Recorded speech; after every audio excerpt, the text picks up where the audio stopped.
you just don't accept good. You always, okay, it can always be better. It can always be better. Mesdames et messieurs, the greatest festival of our contemporary society, the Olympic Games, is about to begin. This is going to be close. Oh! They're all completely gassed! They've given it everything on the global bucket! Oh, yeah! No! Oh! Brilliant, brilliant, brilliant! But that is an Olympic championship. Ready?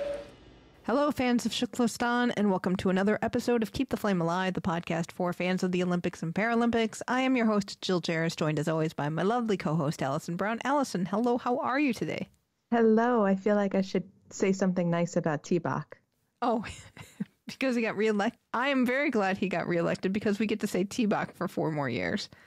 It's just everybody had such nice things to say about him before they gave any report or anything. So I feel like before we start the episode, we need to say something nice about T-Bach and make him a little embarrassed and, a little humbled by it all. Exactly. So this week is the IOC session, which is one of the big meetings of all of the members, but they get reports on what's going on with the different committees in the IOC, and they take important votes.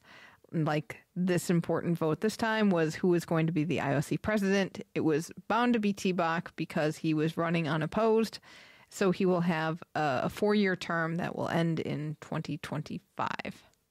And then everybody proceeds to tell him why he's so wonderful and they're so happy he was reelected. Exactly, in the agenda. And then they moved on to passing the final report of Agenda 2020. And then there was another round of how wonderful this was. Yeah. So not much substance today, but the next couple days, right, we should see a little bit more substance from the IOC meeting. We'll chit chat about that next week. Okay, I'm looking forward to it. And we get to see everybody's room on Zoom. That's probably the best part. Probably, certainly for today, it was. Exactly. Okay. Hey, I'm loving your audio quality. Don't I sound awesome? You do sound awesome. You know why, listeners? Because our patrons helped us get some new audio equipment, which is just in time because Allison was taping her microphone together the last few weeks, and it was pretty desperate. It was, and we don't mean taping like, oh, she's recording. No, I actually had like blue sticky tape wrapped around it like a nerd's glasses. Yeah, it was pretty rough, but thankfully your patrons helped fund some new equipment for us, so we are good to go for a long time. We really appreciate that. And you can become a patron and make this show special. Patrons keep the show going, and they get special benefits for doing so, including exclusive episodes. So you can join today at patreon.com/flamealivepod. Today, we've got a long show for you, if you haven't noticed, because we had a fantastic interview with a couple of sailors. We talked with Americans Stephanie Roble and Maggie Shea. They compete for the USA in the 49er FX team boat, and they punched their ticket to Tokyo by winning bronze at the 2020 49er FX World Championships. We talked with them about how their sport works. And just a note of clarification, because it's not super clear right away, but Maggie is the first sailor that talks with us. Take a listen. Maggie and Stephanie, thank you so much for being on the show. We have a lot of questions about sailing because it's kind of a black hole in our knowledge of Olympic sports. So tell us, what kind of boat is the 49er FX and how it differs from a 49er? Well, first of all, thanks for having us. We're really excited to share more about sailing, and we appreciate your interest in the boats. We sail the 49er FX, which stands for 4.9 meters. So it's about 15 feet long, maybe 16 feet long. The FX means that it's got a fractional mast. So we have the same boat hull as the boys. Like the platform we actually sail on is the same. But the tall stick that goes up in the air that holds our sails up, which we call the mast, is shorter. And it's a smaller sail area percentage based on, females generally having smaller body weights. So the ideal weight is a smaller combined body weight for the 2 women, whereas the boys is a little bit higher. Is that regulated, the weight of the boat and the weight of the sailors? The weight of the boat is closely regulated. The weight of the sailors is not. And it's been a funny trend in our class. Usually, boats, after several years of sailing the boat, the class will sort of figure out, okay, this is the ideal weight to sail the boat. In our class, we started sailing thinking it would get lighter, and it's actually gotten heavier and heavier. So Steph and I have been on a bulking program, which we can't complain about, but we've gained about 12 pounds each, 10 to 12 pounds each over the last year and a half, because the class just keeps getting heavier and heavier, and we found it's actually more competitive. So that's been a fun game. Steph gets a lot of hand-me-downs from me, and I get to go shopping, and yeah. Well, Allison, I think we found our sport. So, because I too have gained 12 pounds in the last year. Nice. I think a lot of people have. It's a trend. What is it about a heavier body that makes it easier or better to sail the boat? So our boat is built for speed and for planing, and the boat starts planing in conditions like 8 to 10 knots of wind speed. Once you're in that wind speed, you want to be able to carry as much power as you can on the boat. And so if you're a heavier body weight, you can carry more power to just get through the waves or whatever. So powerful setup is usually faster. But also it's just, it allows us to have more riding moment with our weight as well. So yeah, more power is faster, basically. What's planing? So planing is when the boat wants to like lift up kind of out of the water. Maggie, maybe you have a better definition for this than me. You see motorboats do it a lot, where motorboats will start accelerating and the front will kind of stick up out of the water, and then they go faster and faster and faster, and then it kind of levels out. That means most of the boat is actually up on top of the water because it's reached a certain speed based on the design of the boat. And that's good. Yes, that's good. Okay. Yeah, you know in your car, like you drive over a puddle and your tires, and you're going too fast and your tires are like hydroplaning. Hydroplaning. Oh, okay. Yeah, that makes sense. That's kind of what we do on our boat. Yeah, we try to get to a point where the boat is like mostly on top of the waves instead of pushing through it. If you're pushing water, you're in what's called displacement mode, and you're displacing the water. And then as soon as you're planing, you're really on top of the water. And then the next evolution of that is foiling, which a lot of boats do nowadays. You've seen those boats that are going in the water, but they're totally above the water. It's like some Star Wars stuff. Right? Yeah, they look really fun. Yeah, that's all foiling. And those the blades, which are the big boards, basically they're fiberglass boards that go, or carbon fiber, on our boat, fiberglass. They go into the water and they basically counteract the riding moment Steph was talking about, which is your body weight. And on our boat, you can plane, so the boat gets up and goes just above the water. And then hydrofoiling would be if it was to pick you up out of the water completely. Our boat doesn't hydrofoil, but we do plane, like Steph was talking about. And when you get to that planing stage, is that kind of one of those magical moments where you just kind of whoosh and take off? Been watching a lot of FX over the last couple of days, and it's just now it's kind of like, oh man, leaning. One, I think that would be hard, but two, it looks like when you're all leaned back and going just on top of the water, it looks like it's so much fun. Yeah, it definitely is. It's a really fun boat to sail, and especially in some certain conditions when it's just like flat water and 12 to 15 knots of wind, like the boat just sails so beautifully and so fast, and it's really fun all around the course. Steph is the speed demon and I'm the risk averse one. So it's kind of a fun dynamic on board. Like, I mean, even when we're driving on the highway, I'll go 55 miles an hour and Steph goes 80 miles an hour, and we're always kind of pushing back on each other in that way. And it's a good team dynamic. When we're sailing, Steph is the fearless one who just sends it and wants to get the boat to go 20 miles an hour. And I'll be like, oh, do you see that wave? Do you see that wave? And it's a pretty important dynamic that one person's kind of holding back and the other one's pushing really hard. But we've been having fun lately trying to go, okay, we're going 19 miles an hour. Let's try to go 20. Let's try to go 21, and push our comfort zones and get outside of our comfort zones and find that extra bit of speed. Steph's really good at it. Do you have like gauges on the boat that you can see how fast you're going? While we're racing, we don't have that. We're only allowed to use a compass and a watch for electronics on the boat. And the watch can't have any GPS functions. And they actually check for that because, Garmin's and GPS watches are so popular now, but we're not allowed to use them. However, during training, we do incorporate GPS technology or something to help us with speed. And we've really been working a lot on our technology program recently. We've been learning a ton from incorporating new technology.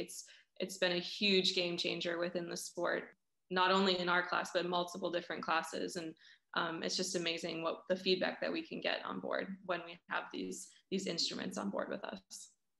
So what is the boat made out of? Fiberglass. Okay. And how many sails? Because sometimes there's a couple, sometimes there's more. Yeah, there are 3 sails. The big one is called the mainsail. The small one is called the jib. I have no idea why. On big boats, you would call it the head sail because it's like on the front of the boat. And then the big sail that we only put up when we're sailing in the same direction as the wind is blowing. So we call that downwind. When we're sailing downwind, we put the spinnaker up. Okay. So it's 2 or 3. If you're going into the direction of the wind, you only have 2 sails up. If you're going with the wind, you've got 3 sails up. And what is the sail made out of? Are they all made out of the same thing? Nope. The see-through sails are made out of mylar. And it's basically like a really thin plastic. And Steph, I'm spacing. Is it Dacron, the spinnaker material? Dacron it's yeah, super thin Dacron. So it's stretchy. It's in the same category as Lycra. Dacron is. It's that sort of stretchy man-made material. Yeah. It's not exactly stretchy, and actually the sails stretch out with age. And so if they are stretching out too much, then they're not really holding their shape and they get slow. They're not as fast. So you've got to watch how many hours you put on a sail because they can either stretch out and not hold their shape, or they can shrink and get too small. So the sun is not a friend to sails, in terms of aging. But the big colorful ones you see, those are called spinnakers, and they're made of a light material. And that sail is designed just to catch the wind and push you downwind with the wind. Whereas the mylar sails, the see-through plasticky looking ones, help you go upwind. And so they're designed a little bit more efficiently. So one of the choices you're making is how much, whether you're putting that sail up, not putting that sail up, the positioning, all those elements with the sail itself. Yeah, on a big boat, like a 40 or 50 or 60-foot boat, you would have several, like an inventory sails, and you choose which one you put up, and the size and the shape and the weight of the material would be based on the wind strength. On our boat, all those decisions are made for us, which is kind of nice. It's a one design boat, so we actually can only sail an entire regatta with one mainsail, one jib, and one spinnaker. And they all have to be made by the same sailmaker in Sri Lanka. And you have to buy it, with a certified sticker and badge and everything on it. Sometimes they'll measure it in, check all the numbers, serial numbers, to make sure that you don't have any special cut sail. And it takes out, the whole design element of the sails. So we're kind of lucky to sail in this one design. It's basically like a box rule for like racing, But the idea is that you get equipment supplied from the very specific distributors. Our boats are made in New Zealand, is one distributor, or a boat builder, and then in the UK is the other boat builder. And then our sails and our masts are made in Sri Lanka. And then you've got dealers all over the world, but those are the only places you can buy the boats and the sails and the spars from. Yeah, and one cool thing about the one design racing is that in theory, all the equipment is the same. Like Maggie said, it's this box rule so that it really puts performance on the sailors. It's not necessarily an arms race to who can get better equipment and more equipment. It's really on us as the athletes and sailors to sail this equipment that the person next to you and the person next to them has the same equipment. And it's about who can read the wind better, who can make a better game plan, who can execute better boat handling all around the race course. So on the boat, you have 2 different roles. Yes. Correct. One of you is a crew and one is a skipper. Correct. So tell us what the differences between those are and who does what. So Maggie's the crew and I'm the skipper, which basically means Maggie does all the hard work and I don't do anything. I just drive the boat. Maggie has the big guns and does all the hard work. But in all seriousness, it is 2 very different roles.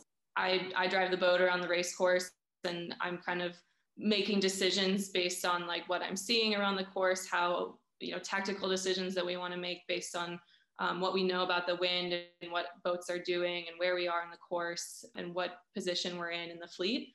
Whereas Maggie she's really focused on the speed of the boat, and she's reading the wind that's immediately in front of us. She trims the mainsail upwind and I drive, and then downwind, I have the mainsail where she has the spinnaker. So she hoists the sails and takes the spinnaker down, and then trims the spinnaker downwind as well. So she's really focused on those sails around the race course and making sure that we're going really fast. And then she also gives input on our compass bearing and any sort of tactical situations that she's seeing ahead of her as well. Do you have anything to add into that, Maggie? Yeah, I would say you summed it up. Steph's the driver, and people would call me the crew or the trimmer. So I'm trimming the sails, and both of our jobs are just totally based on reading what the wind is doing and guessing what it's going to do next. So Steph has to look up the course, the race course, and decide where is the most amount of wind and basically get us to that as part of the race course. And that's her job. It's pretty tactical and strategic. Like, she has to be eyes out of the boat and looking around, finding the next little bits of wind. The other thing that is important for both of us is that the wind might blow from one direction generally, but it varies slightly or a lot. You know, some days it's like blowing from a range of 30 degrees, you know, and you can feel those days when it's just like the wind is confused and it's coming from all different directions and it's gusty and blustery and it's inconsistent. And some days it's very consistent. And as sailors, we need to figure out what's that pattern. You know, is it changing in one pattern in one direction, or is it changing randomly, and how to take advantage of it? Because we can't sail directly into where the wind is coming from. We have to tack back and forth is what we call it, like basically turn back and forth. And so you gain an advantage by being on the tack that's slightly closer to where the wind's coming from. So Steph has to figure out how to put us on that favored tack, you know, pointing closer to the wind for a longer period of time. And then I have to figure out how to adjust the sails on the boat. I'm constantly adjusting the sail shapes and positions, like the angles that they are to the wind with trimming, to make the boat go as fast as possible. Does that all make sense? Is it? Yeah, it does. So how is the course set up, and what do you have to do? Because I'm looking at some of these races and I see boats just go all over the place in lines, but they're all over the place. Yeah, I'd say that's one thing with our class, is that because we're sailing at such high speeds and we sail very wide angles to the wind, upwind, we do tend to like get really far away from each other. So it seems like we're very scattered, which makes managing the angles between boats very hard, and like how you're going to like come back together with the other boats at the top of the course. But our course is pretty simple. It's just a starting line, which is between like a race committee boat and a buoy at the other end, or another race committee boat. And then we have the windward mark, which is the upwind mark. And then we have the leeward marks, which is usually set just above the starting line. And we basically sail a 2-lap race course. So we start, we go up to the windward mark, we go down to the leeward marks, which we also call the gate because there's 2 of them, and you choose which one you want to round. And then we go back upwind to the windward mark and then sail downwind through the finish line. So it's just a 2-lap course. But you could choose which direction you go your lap in. Or no, do you all have to go around? Like if I have to put it on land for a second, do you all go counterclockwise, or do you go clockwise, or do you get to choose counterclockwise or clockwise? So we go at the windward mark, we make a left turn around it. And then at the leeward mark or the gate, if there's 1 mark, then we make a left turn around that. If there's 2 marks, when we have the gate, you can go either left turn or right turn. But the windward mark is always a left turn. And that's because of the way that the right-of-way rules are set up between boats. It makes the roundings the safest. So how physically big are these courses? You know, how far apart are those marks? About a mile. The race lasts 30 minutes usually. That's the target time for our boat, because it's a very physical boat. And you basically want to do like short bursts of tons of energy, like interval training, you know, for this format racing.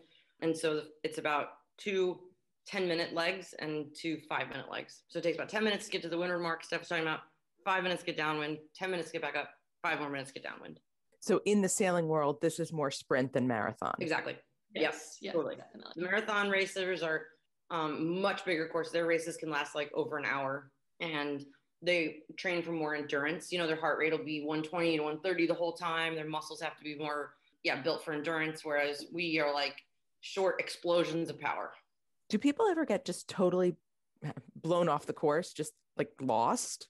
Not necessarily lost. I mean, like maybe a handful of times in the 15 years that Steph and I have like sailed together or with or against each other, like weird situations. One time we were sailing in Boston, fog rolled in and you couldn't see any other boats, you know, like just, it's kind of a mistake, honestly, if that happens. Like it's kind of the race committee's fault if they have you out racing in conditions that are it's not their fault, but if they're holding a race and that's in the forecast, then it's a mistake, not on our race courses. We're all pretty close together.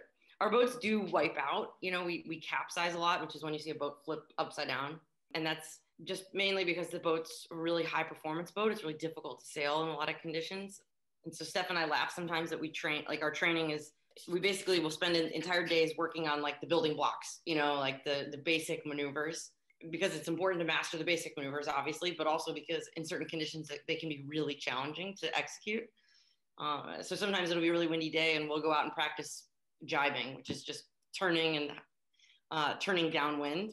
And we'll laugh like, okay, we nailed 3 out of 5 jibes today, woohoo. And we kind of laugh like, we're going to the Olympics, like that's the fleet. Like it's that challenging of a boat that like some days you can't jibe, and if it's really windy and extreme conditions, or it's just a very like humbling boat because it can be so challenging to sail. So if you capsize, how much danger are you really in?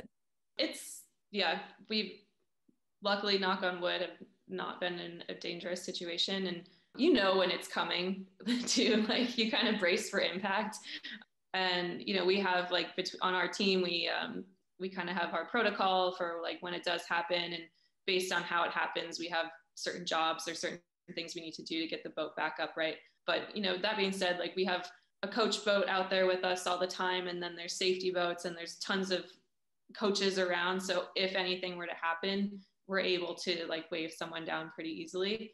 But it's like I said, we have our protocols for what we need to do if or when it happens. But we also, like in racing, if we know it's those extreme conditions like Maggie was talking about, we do have like kind of quote unquote like safety maneuvers. So if we're like winning the race and we only have to make one more jibe into the finish line, we're like, okay, deep breath, safety maneuver. We just have to cross the finish line here.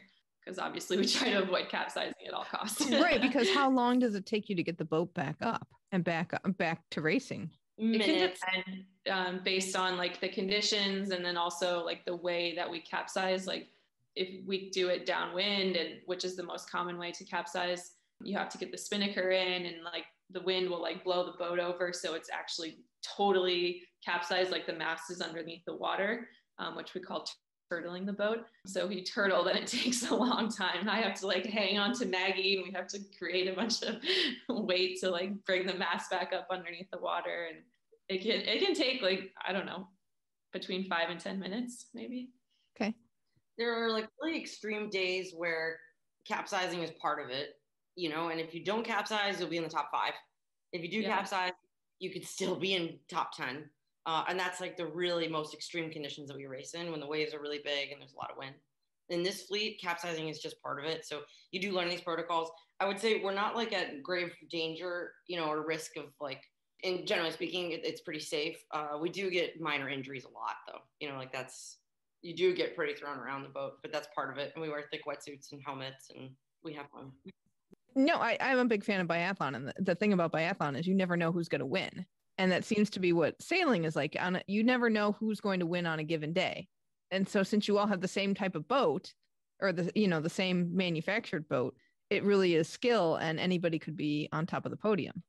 Yeah, for sure.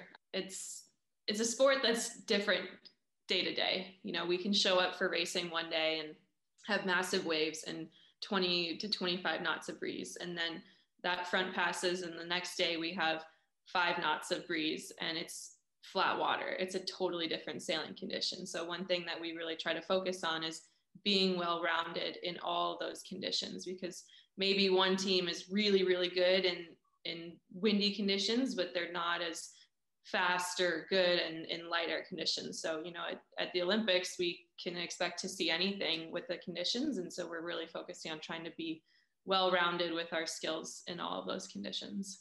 Talking about Tokyo, one thing I read was you were training in Miami for a while. Partially the humidity of Miami was a way to help you with the humidity in Tokyo. What does humidity do to you, especially if you're wearing a big wetsuit? The humidity makes your day terrible. No, but we're quite lucky because we can just jump in the water between races. Miami was really great training for Japan because both are such extreme conditions, like so hot, 105, 110 degree heat index with like 90% humidity, really strong, UV index. So it's terrible. It really affects you on land when we're in the boat park. Generally, our boat parks are like parking lots or concrete, then you got to do a bunch of boat work bent over this boat and it's super hot, or in your container that is just like an inferno. And so, yeah, it was great to do some training. We wear like ice vests on shore when we finish races because it's so hot and we're sweating so much. Like you almost can't consume enough water throughout the day to keep up with like how much you're sweating. And I think that's pretty exaggerated in humidity. When we have been there in the past, we've done some like hydration testing and we figured out some days you need like 6 to 8 liters of water, which just takes so long to actually physically drink that much water, and you have to space it out. But we finish races and we take big blocks of ice and shove it down our gear, and just try to take those 10 or 15 minutes between races to get your body temperature down, hydrate as fast as possible with as much electrolytes powder as you can stand, and go for it again. Some teams had like they had makeshift ice baths in like garbage bins. Everyone is like, whatever you can do. There's Steph loves to make fun of me when I put my ice vest on and I've got a big brimmed hat on and my like spandex on, and I'm like, I'm ready, and have it just smeared zinc oxide all over my face. But the threat is real. Like a lot of people got heat stroke in the first couple regattas we did there, and yeah, you really have to manage it. Gear wise, we do have like different gear for different conditions. Like, if it's really cold and really windy, we have super thick wetsuits that have knee pads and shin pads and are reinforced in certain areas. And then like for lighter air, we have like, or hot conditions or lighter air, we have like lighter weight wetsuits that maybe just have like knee pads, lighter weight knee pads built into them. And we just wear like a lycra top as opposed to a wetsuit top. And so we do have like obviously different gear that we wear. But one thing that we do always have to have on is our harness and our life jacket. So in those extreme conditions, it does get pretty hot. So that's why Maggie was saying, between races, like your core temperature is just like out of control from that race. So you really try to like get your core temperature down from having your life jacket and harness on. So you got to get the ice block system has been working pretty well for us. So wind speed, the amount of waves, but does the water temperature make a difference to how fast you can go? No, the water temperature doesn't. It really changes like how painful it is when the water hits your face. Luckily, I have Maggie to block the waves for me. Yeah, some really cold days I can tell she's like tucking behind me. I'm like, yeah, okay, back there, But we joke that in San Francisco Bay, the water's so cold, it's like ice daggers, it just really hurts. And then in Japan, when it's so hot, you're like, please spray me. You like want you want to be wet. So the water temperature doesn't affect that as much, but the air temperature affects like the density of the air. So it feels a little different to sail in a venue where the puffs are very cold and it's like it hits harder. Whereas like Miami is very like nice sailing. Generally, it's very pleasant in Miami. It's quite nice. It's like light air, warm air. So temperature-wise, that's the big factor. How much have you been able to sail in Japan, just previously in your careers, and obviously not leading up to Tokyo? We've done 4 or 5 trips there, 4 trips over the last 3 years. So we've spent a good bit of time there, and it's important that we spend time there during like a similar time to the Olympics, because if we'll have certain conditions at that time of year, whereas like if you were to go in the fall, like in October, you'd have different conditions. That being said, it's still nice to go and get the experience of actually being there, because even on shore, it's such a different place, and getting used to the logistics on shore and even the different food is really important. So we've been there enough times to feel really comfortable in the venue, on and off the water. How are people able, because when I know Jill was saying she was watching, I was watching some as well. And obviously there's the safety boats and the officials boats, but are there any spectator boats out there? Occasionally. Yeah. The best sailing coverage is the live, like drone coverage or onboard live cams. Those are really cool to watch. Spectator boats are very kind of rare at the Olympic level regattas. Like sometimes the professional regattas will have a bigger spectator build out, but we generally race like pretty close to shore, but it would be very hard to see from a far distance what's actually going on. So when we're watching it on television and we're watching the drones, how can we tell? I mean, it's sometimes hard to tell who's in the lead, and how to watch a race is a little tricky, because it's not just, like the 100-yard dash. Oh, the person who crossed the line first, because there isn't a set lane. Yeah, for sure. And there's so much changing all the time. The wind changes a little bit, and you can go from looking really bad in the race to looking really, really good. So sometimes for us, it's really hard to tell who's winning. And, when it's that kind of day, we just have to focus on what we think is our shortest course to the mark, and trying to sail in the most amount of wind as possible. Yeah, to answer your question, it is really hard to be. One rule of thumb that you can usually use, like on the first leg, which is upwind, so we're going toward the direction of where the wind is coming from, boats that are basically like blocking other boats from the wind generally have an advantage. So people, when you see two boats, and if one is closer to where the wind is coming from and the boat behind, or what we call to leeward, so like further away from where the wind is coming from, if their wind is basically being obstructed by the boat in front, then that's a big disadvantage. So that's one thing to look for. I don't know if that's helpful, if that's what you meant. It absolutely is. What about the coverage of sailing bothers you as the athletes in the sport?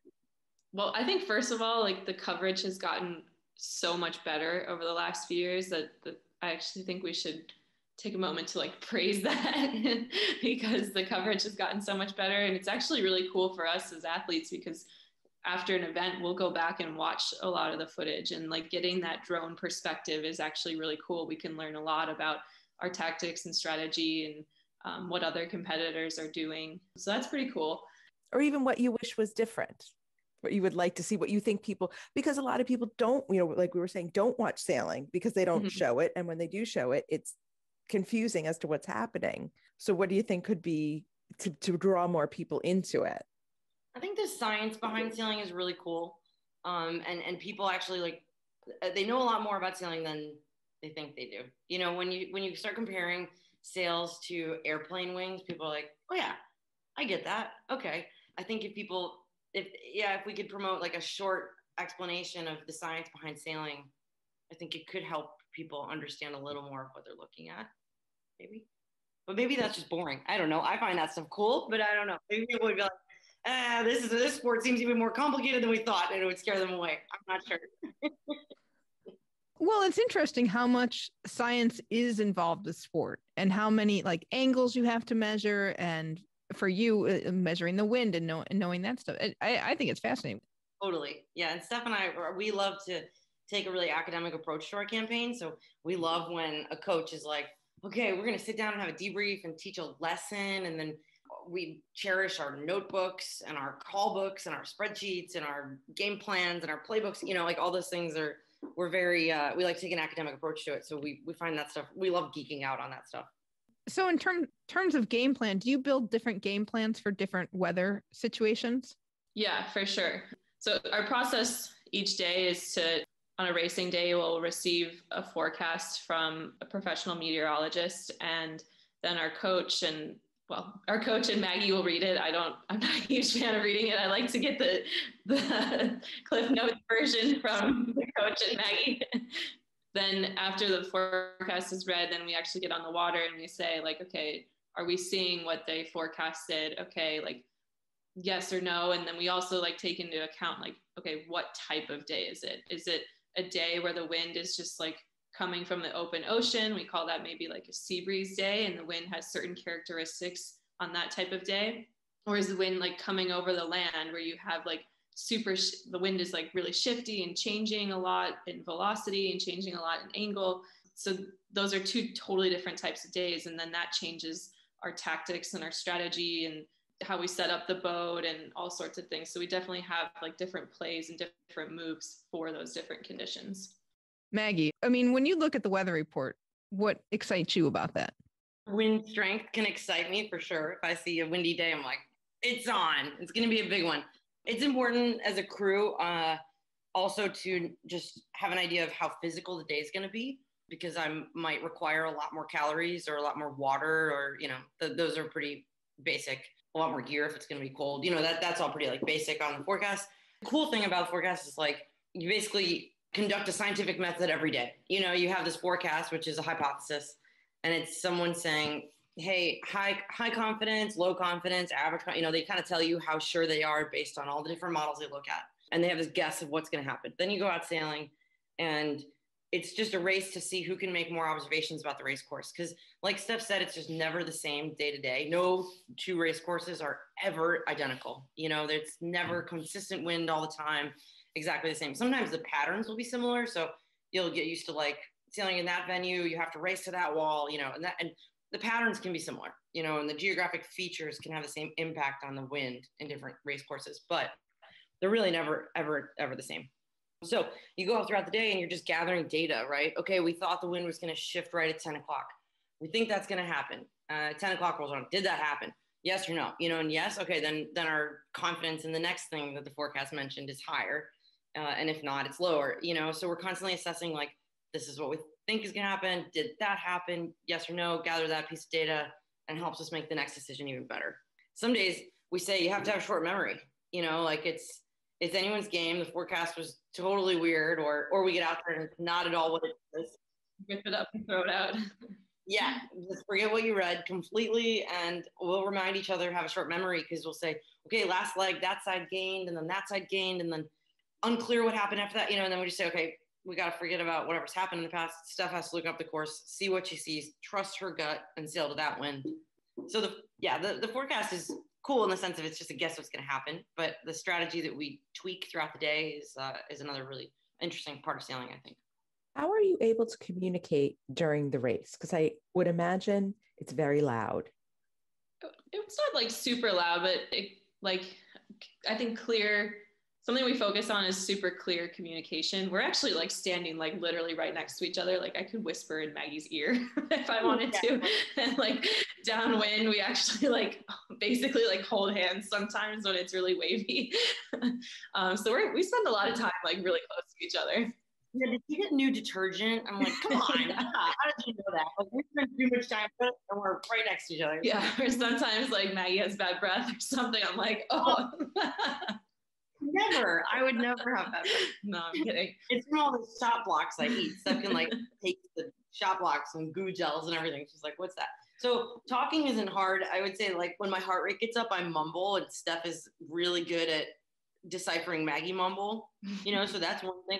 Like when we've had coaches, they put audio recorders in our life jackets so that we can improve our communication. Sometimes I'm sure they're like, we have no idea what Maggie said all day, and Steph's like, yeah, I did, I got it, and so the audio recorder almost always goes on Steph now because they gave up on deciphering my mumble, but Steph gets it. Sometimes it's probably a very small vocabulary of words we use. If you wrote down all the words we use during a race, it's probably like less than 100 words, because you get so used to seeing the same situations and you have to use the same words every time.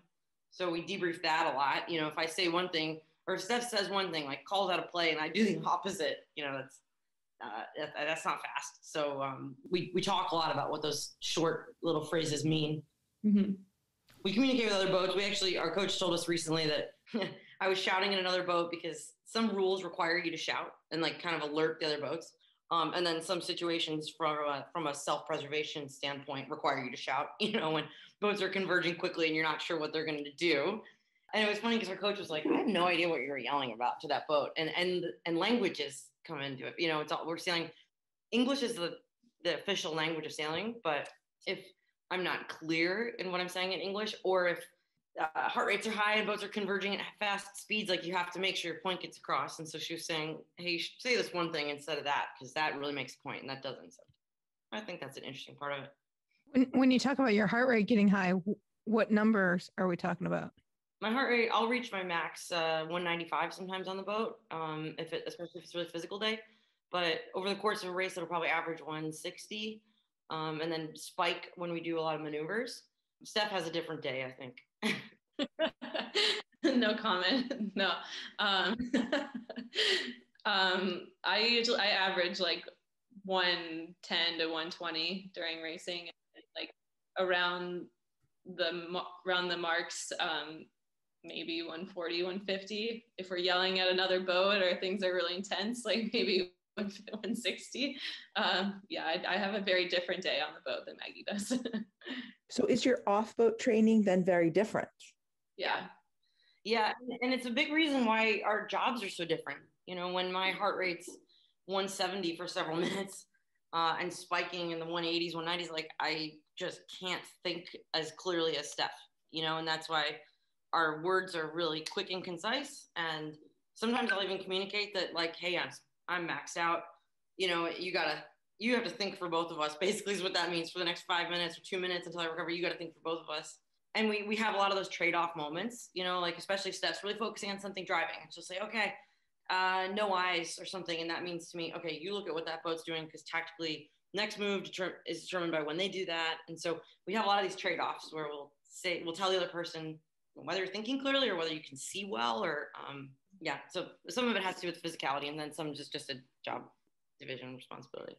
So how long were you sailing together before you felt like you would really do well together in races? Like, how long does that relationship take?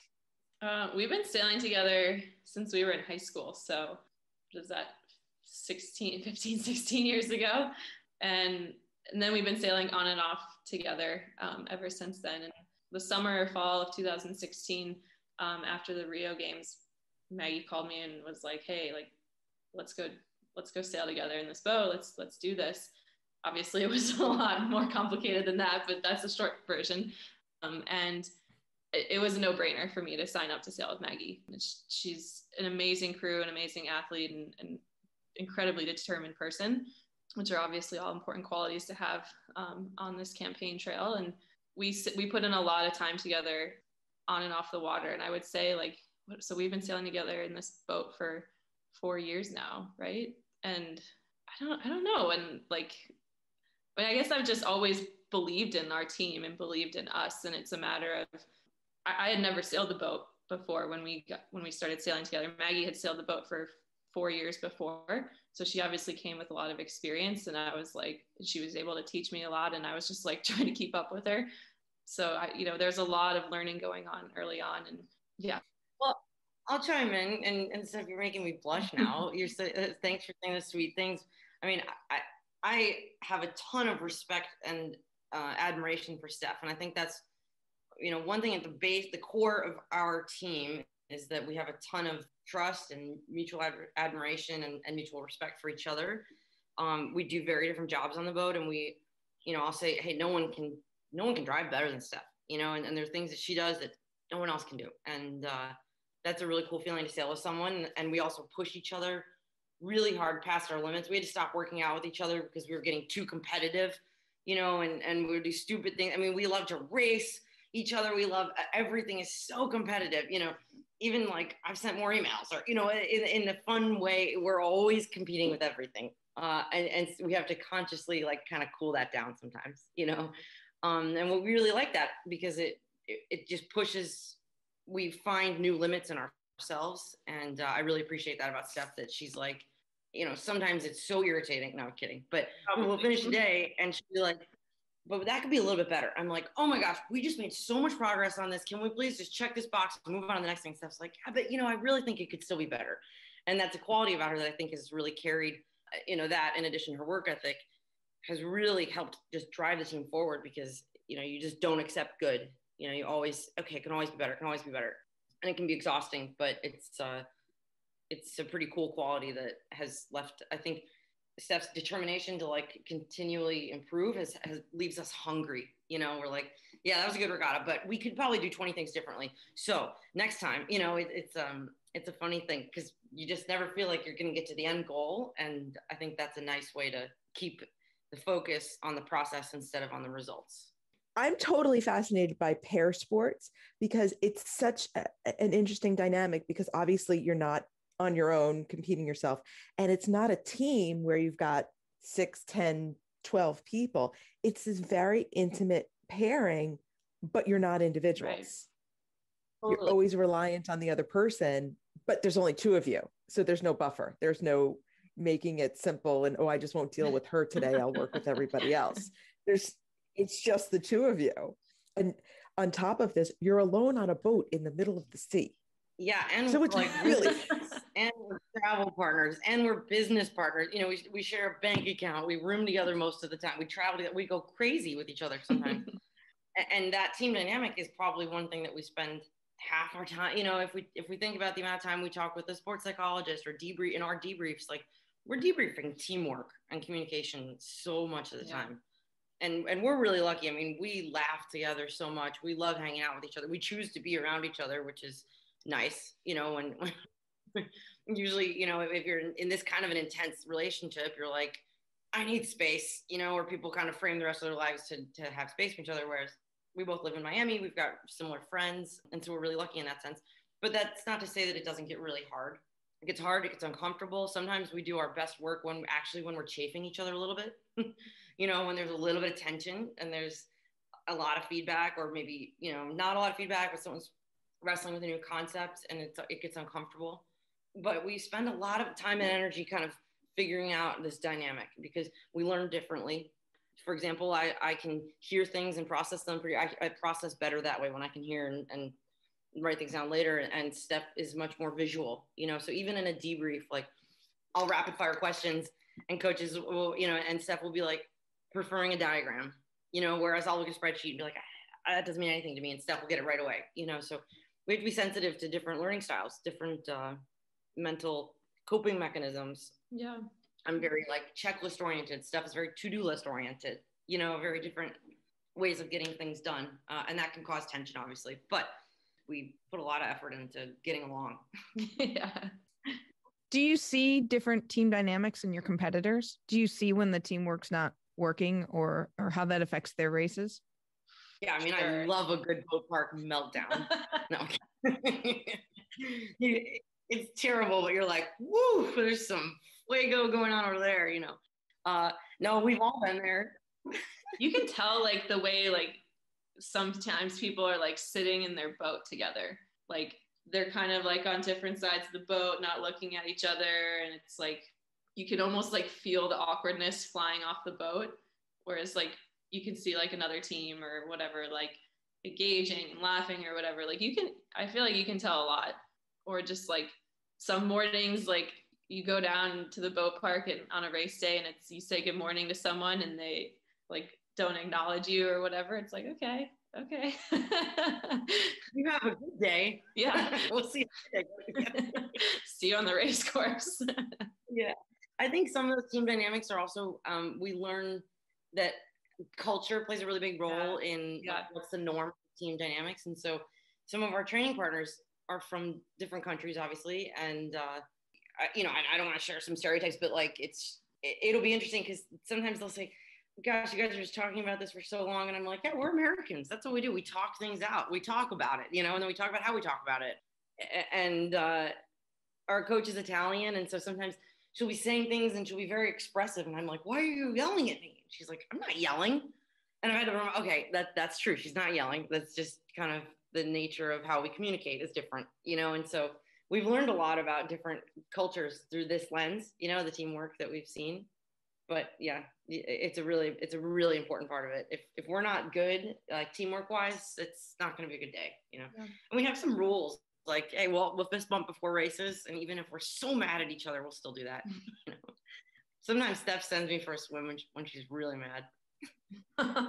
Did that once. It's like a marriage, but you can die during it. No, it actually really is like a marriage. Like we kind of joke about that all the time. Like we spend so much time together, and like I know Maggie's favorite meal. I know I know exactly like a lot about her. So you've got the team communication. How do you communicate with the race officials, or how did they communicate with you? Flags, actually. This is old school nautical stuff. Like there's a nautical alphabet, and each alphabet letter has a different flag, and then that flag means something in nautical terms. So, for example, the L flag is yellow and black checkered. If race committee puts that up, that means come within hail. So follow me. And that means they're moving race courses. So they put different pennants up to tell you different numbers, like how many laps on your race course, or which way. If they move the mark, there will be a change course flag. A C horse. Yeah, which is for Charlie is C, and it stands for change of course. And then they'll do a red or a green one, and that'll tell you which direction it went. So flags, It's kind of old school part of sailing that I love. And that's consistent across all of sailing, not just competitive racing, correct? Yeah, like international codes. Yeah, back to like pirate days. Yeah, like the flags like mean the same to everyone, kind of thing. But other fleets like professional sailing, you can communicate via radio. You know, so that's helpful. But we can't race with a radio on board because we're one design Olympic sailing. I know this is out of order, but I do want to know how you start a race. How do you get the boat to stay still enough to be behind? I assume you have to be behind the line. So how do you stay behind the line, and how do you get the boat started? We've actually recently been spending a lot of time on these specific drills. So it's a very relevant question to right now. We both have different jobs on the boat during the pre-start, we call it, which is the time before the start.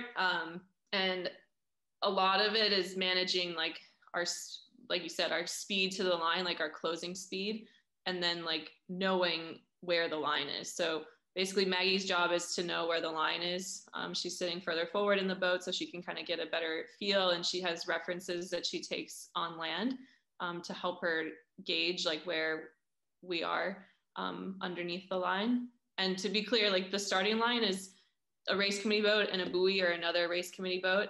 And then it's an invisible line between a flag and that buoy. So it's like kind of like a trick thing. It's really hard to tell. And we spend a lot of time working on identifying where the line is in all different conditions. But yeah, so Maggie's in charge of like our distance to the line and I'm in charge of our speed. So she'll say like, you know, we're 2 boat lengths under and we have like target distances for like the time that we are in the sequence and like the amount of wind. And like a general rule of thumb would be we'd want to be like 2 boat lengths under the line at 20 seconds to go. So I'm like managing that, you know, managing the speed of the boat and like also managing like the boats around us, like trying to attack them and like gain like a powerful position on them, so to say. So there's a lot going on in the pre-start of the race. We're like trying to gain like an advantage on the boats around us, but also like have our best start possible. So once we've like managed the distance to the line and the speed, then we actually get into like the final acceleration. And usually like we're going, like 2 knots maybe, Maggie, in this like pre-start time from like a minute to 15 seconds. And then Maggie will say, okay, like, you know, we're good on our time and distance. And then I'll say, okay, like we're pulling the trigger at 7 seconds. So then we start pulling the sails in, we start building speed, and we start, as the sails start coming in, we start pushing our weight out on the boat as the boat is taking on more power. So we spend a lot of time on the actual start. There's so many different layers to it. And there's so many different ways to execute it. And a lot of teamwork and good communication is required from both of us to execute a good start. Yeah, it's a really hard skill, but a really fun skill to learn. If you misjudge that, you can't back up, can you? Can you back up? You can back up. We can. Yeah. How? Yeah. So our boat is like, our boat is really fun in the start because we can kind of like really like use our weight and our power and our strength to kind of like throw the boat around, so to say. So I'll say, like, I have terms that I say to Maggie, like reverse, and she like knows, okay, what we need to do with the sails and our body weight, and okay, we need flow, we need to go forward. She knows what to do with that. Or I want to attack the boat next to us, so we'll double tack up to them. And we have all these terms like we were talking about earlier, of like these short little pieces of communication so that we know what to do. And, you know, we're really under the pressure of time to execute everything.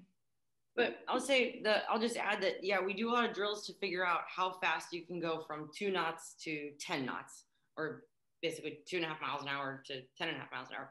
And you want to be as close to that invisible line as possible without being on the course side of it. And if you are on the course side of it, you are basically disqualified from the race. And the backup maneuver is pretty doable if you're already going slow. But if you've pulled the trigger, like Steph said, if you've trimmed in your sails, you've applied all weight outboard, and then the boat's going 10 knots at the line, you can't really stop at that point. You know, you could like drop sails, but you'd ruin your race. And you could basically stop the boat, but in order to go backwards, you have to be at a complete dead stop. So once you've made your decision to go, you're kind of going. Yeah, you're committed to it. Yeah. And if you false start, basically, did they call it a false start? They call it OCS, which stands for on course side. And sometimes you'll see a U flag, which means that you cannot be over that invisible line after a minute to go. And they do that to kind of prevent people from just going over the line, backing up just enough and going, because that would be almost impossible to then accurately call the whole line if everyone was over the majority of the time. So they want everyone below the line for that last minute. They fly this thing called a U flag. So sometimes in the scores, you'll see OCS or UFD, and both of those are just basically a disqualification. You get last place plus 2 points or something. Okay, because I was going to say, do they pull the boat off, or do they let that boat race and then say, well, sorry, suckers? You find out at the end. You find out at the end. Yeah. Which is hard because actually, like, if that boat has a false start, like, let's say, you're like really close to the line and you hold back a little bit and that boat has a false start, but they don't know it. Like, maybe they're in a more powerful position than you are. And like, that can kind of screw up your whole race. And so like that person then like has a really great race, but they were disqualified. And then you don't have a great race because you didn't want to push it on the line. And yeah, it can get tricky with that. Yeah. And on the other side, usually if you have a false start and you start ahead of everyone, you usually have a pretty good race, Yeah. That puts you in a pretty strong position. So they're generally like your best finishes. You finish across like, oh yeah, top 5, awesome. And then there's a whiteboard on the back of the motorboat that they post who was U flagged in the previous race. So that's like the sale of shame. You put the spinnaker away, your heart rate's up, and then you look up at the whiteboard and it's like, no, we did not get a second place. We got a U flag. Sometimes I won't tell Steph. That's happened in the past where I haven't told Steph, like if I knew we were over or saw it, because it can really ruin your mojo. You're like, yeah, at that point, do you just want to do the race to get the practice then, or? Well, you don't know, you can't see that whiteboard until you cross the finish line. Yeah. Until it's all said and done. Because there's always the chance that you're misjudging it very slightly, or the officials don't see it. So you still have to race the race, assuming it's going to count. Okay. Or if somebody else caused you to be over. Is that an issue as well? That somebody else could kind of push you in a way where they would get disqualified and you wouldn't?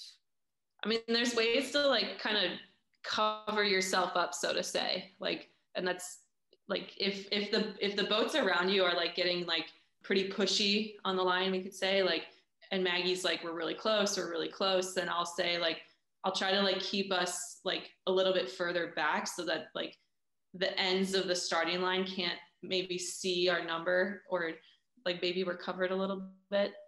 It's part of the game, knowing that they are on the line or over early, that they're pushy or punchy, and then bailing out early enough. Yep. Sailing backwards and away from that group is part of the strategy. So generally it's a misjudgment. The whole group misjudges and they're all over, or just a couple people misjudge and then everyone can say, yeah, they're over the line. Wow. Finishing, is it just the first part of your boat that has to get over the line, or do you have to get the whole boat over? You finish when any part of your hull touches the line. Okay. So the hull is the actual fiberglass boat platform that we're on. So none of the sails, the bodies, the extensions, nothing else matters except the hull. Wow. It's just kind of amazing because in other sports, they finish the race and, at the 100-meter dash, who won. But now you have to wait for everybody to finish and you have to wait for the whiteboard. Yeah. I mean, there's sometimes like our finishes are super close. Like I remember we had one in Germany in September that we came in from opposite ends of the finishing line with a Norwegian team. And we both like came in and then like sailed our boats to an angle that we thought would like make us cross the line sooner. And you can see us on the video after, like, we're both like, who got it? You have no idea. And depending on how far away that boat is and the angles of vision, you really can't tell. Yeah, totally. Yeah. I really appreciate the volunteer race committees that call that line, because that's got to be so hard. And sometimes in fleets, they're calling 100 boats. Luckily, our fleets are usually 50 or 25 or something, but that's got to be a really hard job, a skill. Do they ever employ the drones to like photo finishes?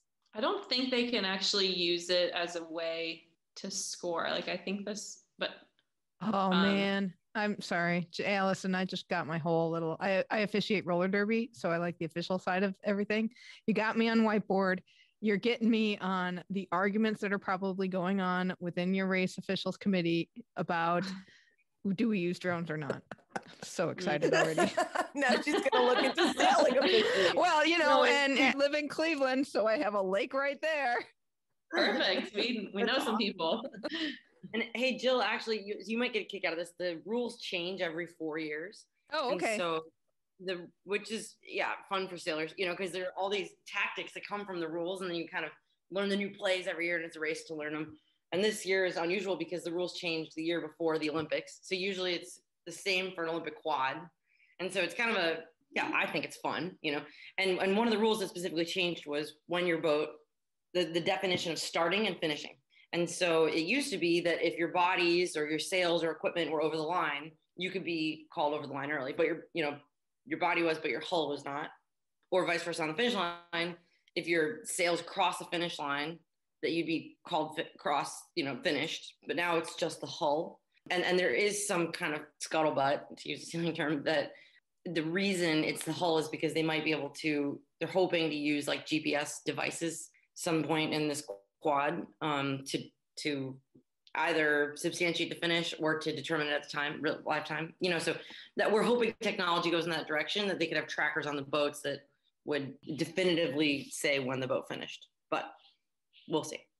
So because of the delay, you have the new quad rules. They didn't postpone that. Yeah, exactly. Because some sports did postpone, because a lot of sports do that quad rule adjustment, but they wanted to make it interesting for you ladies. Wow. Yeah. We love it. I geek out on the rules, and our training partners are like, oh, let's talk about them. And we love that part of it. It's a good strategic part. So excellent. Okay. This has been, oh my gosh, fantastic. So excited about sailing now. Thank you. We're excited. Thank you so much, Steph and Maggie. You can follow their endeavors at roblesheasailing.com, and they are on Facebook and Instagram at Roble Shea Sailing. We will have links to all of that in the show notes. Our next book club meeting is coming up at the end of April, featuring Foxcatcher, the true story of my brother's murder, John DuPont's madness, and the quest for Olympic gold, by Mark Schultz and David Thomas. And you can get your copy at bookshop.org/shop/flamealivepod, or go to flamealivepod.com/store to link to our affiliate store. We'll also be watching the movie version for Movie Club in May. I finished it already. Did you? Oh man, I have to start. I haven't watched the movie yet, though. Okay. I've been on a little 1968 kick, and I have at least three 1968 books, so I'm on my last one now. Welcome to TKFLASTAN. Laura Wilkinson placed 7th and scratched at the 2021 Coral Springs Winter Invitational, and she got a nice write-up in the Miami Herald, too, about her quest to get back to the Olympics. So that was nice. We'll have a link to that in the show notes. And bobsledder Josh Williamson was racing with Hunter Church at I think these would be the Olympic trials for the USA, aren't they? Like the national team selection. And they finished first out on the West Coast version, and now they're coming back to Lake Placid to race the second half. So, you know what this means? He could be the next Olympic hopeful. I know. You have no idea. Well, you do if you've listened to the show, how desperately we need Josh to go to Beijing. I want him there so much, it's not even funny. I know. Our biathlete Claire Egan was competing at Nova Mesto last week.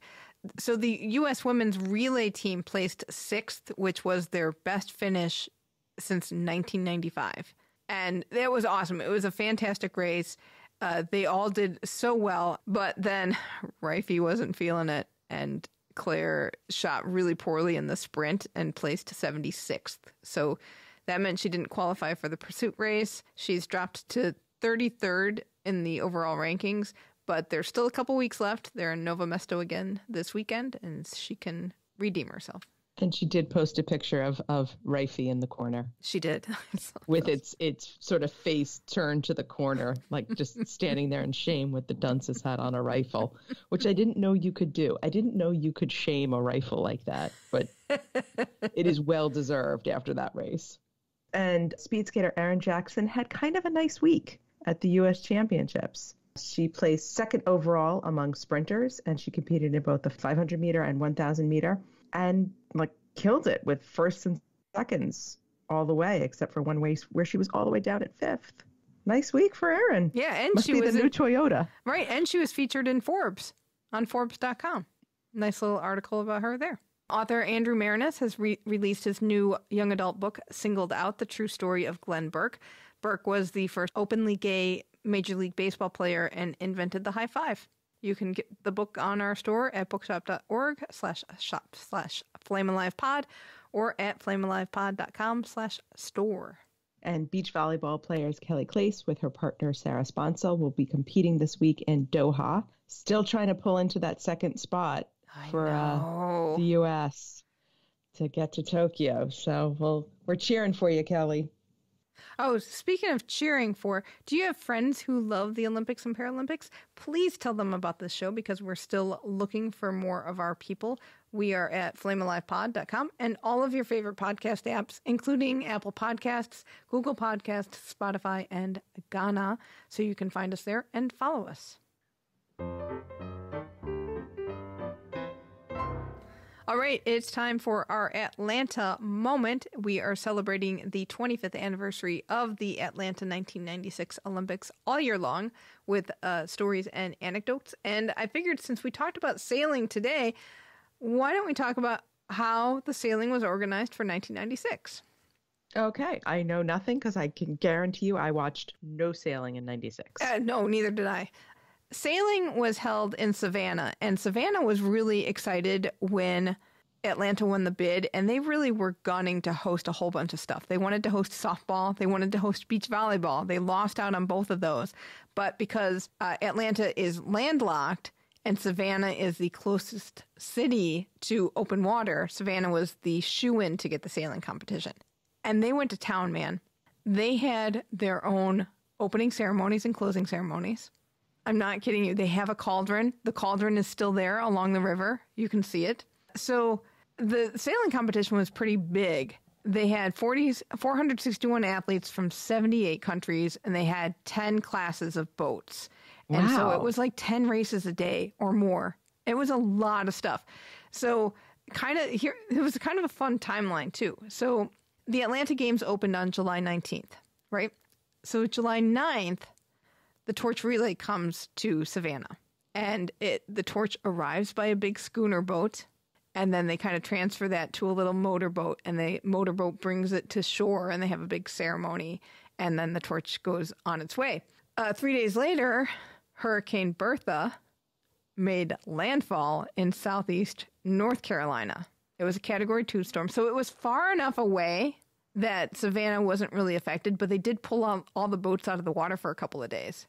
And you know what that meant if they're pulling boats out of the water. Logistical nightmare. Exactly. So on the 19th, Atlanta has their opening ceremonies. On the 20th, Savannah has its opening ceremonies. And this was the first time ever that a city outside of the host city also had opening ceremonies for their event. And it was a big deal. Walter Cronkite was there because apparently he was a big sailing aficionado, so he was there to speak. Trisha Yearwood performed. I know, it was a big deal. And it was really rainy, so apparently Walter Cronkite didn't really get to talk much because it just poured rain and they shuttled him off stage. But then the flame arrived by boat again, made its way around the city, came to Forsyth Park where the cauldron was, and the person who lit the flame was named Michael Cohen, and he was a weightlifter from the 1980 Olympic team. Stop. I know! So then the events took place over 9 days in the Wausau Sound off the Atlanta Ocean. So to get there, they had a marina on Wilmington Island. They had a little temporary barge structure. They had, for all the facilities, spectators could only watch them from boats, but you couldn't bring your personal boat. You had to get on a large boat that held like 150 people, and you sailed from kind of downtown Savannah through the river and out into the Sound, and then you'd be out there basically all day, and they'd give you a buffet lunch on the boat, too. Not a bad Which deal. Could be with your lovely. ticket. That sounds lovely, actually. Exactly. Yeah, and you're with a bunch of people, and there were like 1,000 people got tickets per day, basically. So they had all of these boats there. It sounded like it could have been a lot of fun. And then on top of that, Savannah had a whole bunch of arts events during this time because they had a 100-day cultural and educational festival called Arts Ashore that started at the beginning of May and went through the Olympic Games. And they did 100 events, so an event a day, and so it would be like theater and concerts. And one of the ones while the sailing was on was a free concert with Ray Charles. Not a bad deal. Savannah seemed like the best place to be. Right. So they also had a closing ceremonies and the music this time was a beach music review with the Shirelles, the Platters, and the Embers. They better have kept the Shirelles away from the flame because their hair would have just gone up with all the hairspray involved. Probably. So I want to tell you one little quick story about the medals kind of were allocated. It ended up a whole bunch of countries got a few medals each. On River Street in downtown Savannah, there's an Olympic cafe. It was a Greek eatery. So it was one of the places where the sailors like to hang out. Who doesn't like to hang out at a Greek diner? Right? So they were there every night. And then Nicholas Kaklamanakis won gold in windsurfing. So, of course, he came in with the gold medal. Owners are going crazy over this because he was like their son by that point, right? Of course. So they had this huge party that lasted till 3 or 4 in the morning and smashing plates every place, as you do. Yeah, I mean, this is a Greek diner with a Greek gold medal in the city that's already having a party every night. Right. Smash some plates, man. So, yeah, that was sailing in Savannah.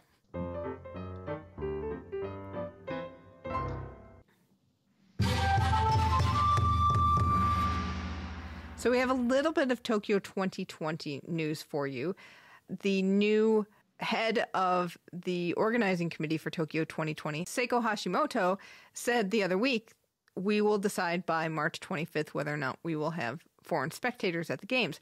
However, now there are reports, this is coming from the Kyoto News, that has some government sources, unnamed, who says that there will be no foreign spectators allowed at the games. Apparently, there's going to be a meeting next week with a formal announcement, which made me think this is kind of like last year, where it was, are we going to have the games? Are we going to have the games? And they just kind of kept forcing the committee's hand to make a decision. Yeah.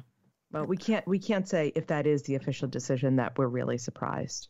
No, I'm not surprised. So the committee would now need to deal with refunding foreign ticket holders, how to deal with spectators that are invited by corporate sponsors, which would be, it's an interesting twist. Like if you're Coca-Cola and you want to invite some people who aren't living in Japan to the games, are you allowed to do that? And even Coca-Cola executives, never mind just the invites, like the actual sponsors themselves, can they come? Good question. Good question. So we will find more out about that in the coming days and weeks. The Kyoto News also said that athletes will likely be tested more often than at least once every 4 days because of all the variants that are out and about now. And then they said the number of athletes to march in the opening ceremony is expected to be around 1/3 of previous games, mostly due to the fact that they won't be at the Athletes' Village yet. I'm kind of surprised that it even would be that many. That's a good point. So it'll be a, you know what, shorter parade of nations. Yeah. Oh, and I was kind of thinking they might just do the flag bearers. Yeah, you wonder why they wouldn't do just that, but maybe it's like part of the deal. We cannot let this go, and Right. maybe they're hoping that by July the pandemic will be more in control by then.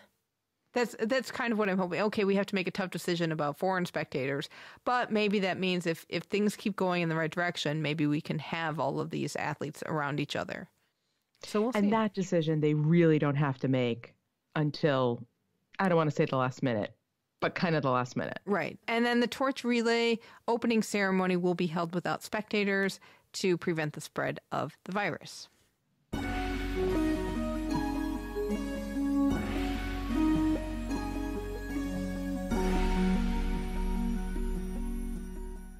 Scary thought. It's 1 year to go to the Paralympics. So today, for the first time ever, I saw some video of para biathlon. Mm-hmm. It's amazing. It was they were sort of in the ski. The sit ski thing. The sled. Yeah. The ski sled. Yeah. And they throw themselves over. Oh right. Yeah.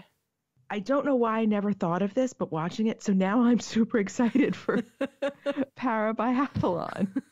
But they are continuing to go on with their test events, and we will have more of a report later this week from the IOC. So we will bring you more news from Beijing next week.